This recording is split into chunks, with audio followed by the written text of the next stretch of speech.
10월 6일 라이드 앤 딜라이트 말씀 묵상 시작하겠습니다. 거룩하신 아버지 하나님, 오늘도 주님의 은혜와 사랑 안에서 이 하루를 시작합니다. 우리에게 말씀하여 주시고 말씀 깨닫고 순종하며 살아갈 수 있도록 성령으로 우리를 충만케 하여 주옵소서. 예수님 이름으로 기도합니다. 아멘. 시편 99편 1절에서 9절까지의 말씀입니다. 주님께서 다스리시니 뭇 백성아 떨어라. 주님께서 그룹 위에 앉으시니 온 땅아 흔들려라. 시온에 계시는 주님은 위대하시다. 만 백성 위에 우뚝 솟은 분이시다. 만 백성아 그 크고 두려운 주님의 이름을 찬양하여라. 주님은 거룩하시다. 주님의 능력은 정의를 사랑하심에 있습니다. 주님께서 공평의 기초를 놓으시고 야곱에게 공의와 정의를 행하셨습니다. 우리의 주 하나님을 찬양하여라. 그분의 발등상 아래 엎드려 절하라. 주님은 거룩하시다. 그의 제사장 가운데는 모세와 아론이 있으며 그 이름을 부르는 사람 가운데는 사무엘이 있으니 그들이 주님께 부르짖을 때마다 그분은 응답하여 주셨다. 주님께서 구름 기둥 속에서 그들에게 말씀하시니 그들이 그분에게서 받은 계명과 율례를 모두 지켰다. 주 우리 하나님, 주님께서 그들에게 응답해 주셨습니다. 그들이 한 대로 갚기는 하셨지만 주님은 또한 그들을 용서해 주신 하나님이십니다. 주 우리 하나님을 높이 찬양하여라. 그 거룩한 산에서 그분을 경배하여라. 주 우리 하나님은 거룩하시다. 아멘. 시편 99편은 주님께서 거룩하시다는 고백으로 주님을 찬양하는 시편입니다. 시편을 살펴보면 3절과 5절과 9절에서 그 단락이 마무리될 때마다 주님은 거룩하시다.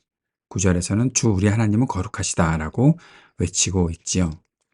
그러면 이 세 부분 1절부터 3절, 4절부터 5절, 그리고 6절부터 9절까지를 통해서 하나님이 거룩하시다라고 선포가 될 때 그럼 그 안에는 하나님이 어떻게 나타나셨고 어떤 일을 하셨는지 살펴보면 이 거룩과 하나님께서 어떤 분이신 것을 우리가 살펴볼 수 있을 것 같고 그것이 묵상의 키가 될 것 같습니다. 1절부터 3절에서는 위대하신 하나님께서 온 세상을 다스리시는데 하나님께서 만 백성 위에 앉으시고 크고 두려운 이름을 나타내시고 그런데 그 하나님께서 시온에 계시다는 것을 말하고 있습니다. 시온에 계시다라는 것은 하나님께서 온 세상을 다스리시고 만 백성 위에 또 그룹 위에 앉으신 천사들을 지배하시는 정말 위대하신 하나님이신데 그 하나님의 임재와 하나님의 영광이 드러나는데 그 하나님께서 시온에 계시다. 그것은 그 백성과 함께 계시다라는 겁니다. 모든 백성이 하나님의 거룩하심을 보게 된다라는 사실을 말하고 있는 것이죠. 이것이 굉장히 중요한 의미가 있습니다. 거룩하신 하나님이 우리와 동떨어져서 다른 곳에서 계시는 분이 아니라 시온에 계시다. 우리와 함께 하신다라는 사실을 말하고 있는 것입니다. 4절, 5절에서는 하나님의 능력과 정의, 공평 그 부분들이 나타나고 있는데 그 하나님 앞에 정의와 공평, 공의와 정의를 행하시는 하나님 앞에 사람들이 경배를 드려야 한다는 것입니다. 그런데 그 능력과 정의와 공평과 공의, 정의가 행해지는 사람이 누구인가? 야곱이라는 사람이 언급된 이유는 참 연약하고 사람으로서는 저렇게 힘들게 살아갈까 하는 그런 모습을 갖고 있는 부족한 사람이다라는 생각이 많이 드는데 그 연약한 사람이 거룩하신 하나님의 행하시는 공의와 정의를 알고 그 공의와 정의 앞에서 거룩하신 하나님 앞으로 나아갈 수밖에 없다. 그러니 주님의 거룩하심을 선포하고 살아야 한다라는 것입니다. 약한 사람들에게 하나님의 공의와 정의, 하나님의 성품이 온전히 드러나고 하나님의 통치가 나타난다는 것을 말하고 있는 것이죠. 6절부터 9절까지에서는 또 사람들의 이름이 언급됩니다. 모세와 아론, 사무엘. 이들은 어떤 사람들인가 하면 하나님의 성소에서 하나님의 백성들에게 주님의 말씀을 전하고 사람들이 주님의 뜻을 깨닫고 순종할 수 있도록 섬기던 사람들입니다. 특별히 이들은 백성의 죄를 용서하시는 하나님을 전했습니다. 모든 백성의 기도에 응답하시는 하나님, 성실하게 인도하시는 하나님, 모든 백성 안에서 역사하시는 주님을 전했던 사람들입니다. 백성은 주님을 찬양하고 경배하지요. 이 안에 하나님의 거룩하심을 다시 한번 선포하고 있는 것입니다. 이 모든 일이 거룩하신 우리 주 하나님께서 하신 일이다 라는 것입니다. 거룩하신 하나님의 통치, 거룩하신 하나님의 정의와 능력, 거룩하신 하나님의 용서와 인도하심과 사랑, 그것이 우리가 날마다 하나님을 찬양하며 살아야 하는 이유가 된다라는 것입니다. 그 모든 것의 중심에 거룩한 하나님이 계시다. 자, 그런데 거룩이 무엇인가? 우리가 늘 배우고 듣지만 거룩에 대해서 자꾸만 잊어버리는 경향이 있습니다. 왜냐하면 거룩이라는 것은 구별되었다라는 것을 말하고 있는데 하나님께서 그의 백성인 우리에게도 거룩하라고 하시는데 그 거룩을 우리가 자꾸 사람들과의 관계 속에서 상대적인 가치로 생각하고 있기 때문에 그 거룩을 자꾸 잊어버리게 된다는 겁니다. 거룩은 내가 누구보다 거룩하다라고 말할 수 있는 것이 아니라 내가 하나님을 닮아서 거룩한가 그것으로 평가를 하고 그것으로 우리 자신들을 돌아보아야 하는 것입니다. 온 세상에 뛰어나신 하나님, 온 세상 어떤 것들도 비교할 수 없는 하나님, 완전히 구별되신 하나님, 죄에서 벗어나는 것뿐만 아니라 온 세상에서 하나님께서 거룩하신 하나님이시기에 우리 모두가 주님을 바라볼 수밖에 없다라는 사실을 생각해야 하는데 우리가 그 거룩의 이렇게 표현하면 어떨까요? 그 거룩의 수준을 자꾸 우리한테로 낮추어 가고 있으니 우리는 자꾸 거룩에 대해서 생각하지 못하고 지낸다는 것입니다. 오늘 시편 99편에 야곱, 모세, 아론, 사무엘 등이 나타났지요. 하나님의 거룩하심이 사람의 역사에 계속해서 나타났다는 것을 말합니다. 연약한 사람들이지만 거룩하신 하나님의 임재와 말씀의 임함을 경험했고 하나님께서는 그들을 통해서 하나님의 다스리심을 드러내셨다는 것을 말해 주었다는 것입니다. 그들은 하나님을 보았던 사람들이고 하나님의 거룩하심이 어떤지를 알았던 사람들입니다. 그 거룩하신 하나님께서 오늘도 우리를 다스리십니다. 우리와 동행하십니다.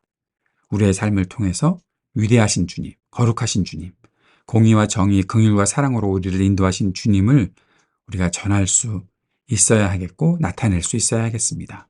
그렇게 살아가는 거룩하신 하나님을 닮은 거룩한 우리들이 될 수 있기를 오늘도 기도하며 주님 앞에 나아가야 하겠습니다. 함께 말씀을 기억하며 기도합시다. 우리 연약한 삶을 통해서도 거룩하신 하나님의 일하심이 온 세상을 향해 선포되게 하소서 기도합시다. 하나님 나라 복음의 일에 우리가 쓰임받으며 살게 하소서. 이 땅에 전쟁이 그치고 평화의 세상이 있게 하소서. 아픈 사람들이 치유되게 하소서. 우리 삶의 터전에 희망이 있게 하소서 기도드립시다. 오늘도 우리 청년들과 노인들, 소외된 이웃들을 위해 기도하고 교회를 위해 기도하는 시간 갖도록 하겠습니다.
하늘에 계신 우리 아버지여, 이름이 거룩히 여김을 받으시오며, 나라가 임하시오며, 뜻이 하늘에서 이루어진 것 같이 땅에서도 이루어지이다. 오늘 우리에게 일용할 양식을 주시옵고, 우리가 우리에게 죄 지은 자를 사하여 준 것 같이 우리 죄를 사하여 주시옵고, 우리를 시험에 들게 하지 마시옵고, 다만 악에서 구하시옵소서. 나라와 권세와 영광이 아버지께 영원히 있사옵나이다. 아멘.